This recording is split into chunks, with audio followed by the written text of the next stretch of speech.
Hi Steve, this is Pat from Clicks to Marketing. Thanks for the chat earlier. Just doing a quick review for your site before our meeting tomorrow.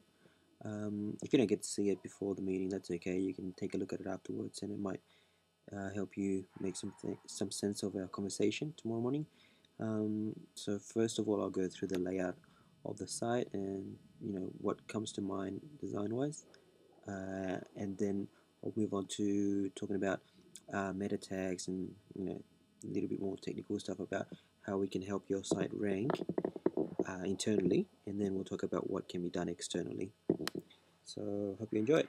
Okay, so just looking at the layout of the site, it's quite nice. I mean, the first impression of the site is quite good. It's quite unique, and judging by the conversation we had earlier, it's well received by your audience, which is a great thing. The only, I guess, comment I would make is perhaps because it has this sort of almost like a collage feel to it, it's a little bit difficult to find a direction. So I mean, a customer should land on a page and know relatively quickly where they should click first. So at the moment here, a customer will have a lot of option, and it's kind of like up to the customer where they should click, which is the right thing. But as a business owner, you should direct the visitor to click on one particular thing, whether it be the buy now button, or perhaps you want them just to browse first, or inform themselves first. Regardless, that's that's up to you. But you need to.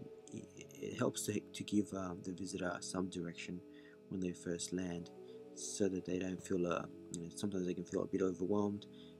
You've got to remember you've only got about 10 seconds, if that, to convince somebody to stay on your page. It's as easy as going up to the top and clicking the X button before they leave your site. So something to consider. But apart from that, I think it looks quite nice. I like the colors and the textures in there. Like I mentioned to you on the phone, I'm not 100% sure about the navigation when you click on things, and then you get the pop-ups happening. Um, I don't know the purpose behind that. Maybe it's just part of the original design. But I have to look at the coding with a bit more detail to see how that affects my efforts, because I don't know how it's reading this page, whether if it's reading it as part of the same page or a whole new part of the site completely. Now, quickly just taking a look at the SEO part of the site. I'm going to open up the code quickly on the back end of the site to show you that what you've got at the moment. This is the title of your page. So it's the name of the company, which is good, and then you've got your catchphrase, I guess that's what it is, which is it's nice to have there, but unfortunately it's not helping your SEO efforts. What I would use in the title tags would be whatever words we're trying to rank for. These days, search engines like Google, Bing, or Yahoo, they no longer look at the keyword meta tags that people used to. That's these ones here, the meta tags named keyword. That they don't really have a lot of importance these days. I mean, we still put them in there, and we put no more than 10, so that's good. You only have a few there. Yeah, the search engines don't really pay too much attention. What they focus on is your title, because they try to relate the title of the page to the content. So the content is most important, along with the title. So if the content and the title are relevant, then you will start ranking, a lot faster. For example, if the content was, for a plumber, and you would have the name of the plumber, Joe's Plumbing, and then it says plumbing in Sydney, plumbing services in Sydney, and then plumbing 24-hour plumber, and then within the content of that page, this plumber mentioned that he was a 24-hour plumber and that it serviced Sydney, then you would see the relevance between the two things. So at the moment there's no relevance between this line, which is your catch line, and the content of the site, so it's not really helping your efforts. So the site hasn't really been optimized as such, so that needs obviously looking into. Optimization, internal optimization of a website only accounts for about, at the most, 20% of the efforts. So regardless of, maybe you might have heard in the past from some people telling you you have to get your website optimized, you do, but it doesn't account to a great deal. It's important to have, but what's most important is the work that we do externally to make the site more active, which we're going to look at in a second. Another couple of things I forgot to mention. I ran the site through this HTML validator, which basically checks the code and see how well it's been written. And there's a few errors on the side, so that probably needs to be looked at. I mean, it's only, it says 5 errors and 1 warning, which is not too bad.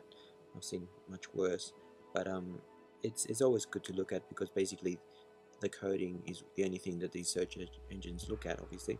So when they come and they see errors and mistakes in the code, obviously they give you less, you get less brownie points from the search engines. It makes it more difficult for the search engines to travel through your site.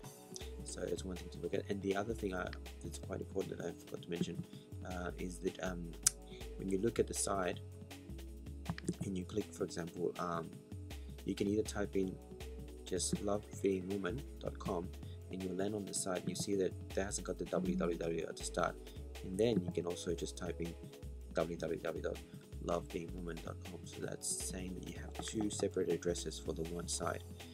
Oh, the search engines read 2 separate addresses, so you need to redirect one or the other to be just the one central address, and that's fairly easy to do.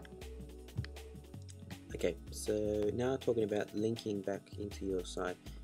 Creating backlinks will help your site incredibly with time, but it has to be the right keywords that are linking back to your site. So I can explain that to you in person when I see you, and I can show you what I mean. But I ran some keywords, just did a bit of research, like vibrator, how to use vibrator in Australia, vibrators online, personal massager, and these are some of the keywords that came out. So obviously vibrator by itself gets a huge search volume, 49,000 searches per month, that's just in Australia. Vibrators in plural, 22,000, and then rabbit vibrator, it must be one of the brands, 4,000, and it goes on. Remote vibrator, 1900. How to use a vibrator, which is the one we were discussing today, gets 1,300 searches a month. So that would be a good thing to target. Buy vibrator, 1,300 as well. Realistic vibrators, 1,000. And these are the ones Hitachi brands, and remote control again. Vibrators for women, for example, 720. So there's plenty of keywords that we can find, that we can target. Now the key is to look for keywords that will have a little bit less competition than what you would expect. So for example, if we look at how to use vibrator, we can go and type that into Google and see what comes out. You'll see that, notice the search results. It's 3 million pages, which is obviously, that's 3 million results, which is a lot. But what you can do, what I usually do is I put it in inverted commas. This gives you the more targeted result, so only for the keywords for the pages that actually contain that keyword. And you see that drops down a whole million pages, but it's still a tough keyword to target for. I'm not saying you're not going to rank for it, but it is tough. It'll be a lot of work involved. So we really need to sit down and work out how we can come up with more, I guess, lateral sort of keywords that we can think up and aim for those instead. I think would be the best route. I also ran your site through this Google keyword research tool, and so I just put your website in there and put the country, and it came up with kind of random keywords. As you can see, this is just keywords that it's graphed based on the content on your page, because on your page you don't actually mention, for example, keywords like vibrator, etc. Then it doesn't pick them up. So it's talking about single dating websites, dating agency, things that really don't really go with your site at all. So that's also something we're going to have to look at, which I can talk to you more tomorrow. Thanks for watching.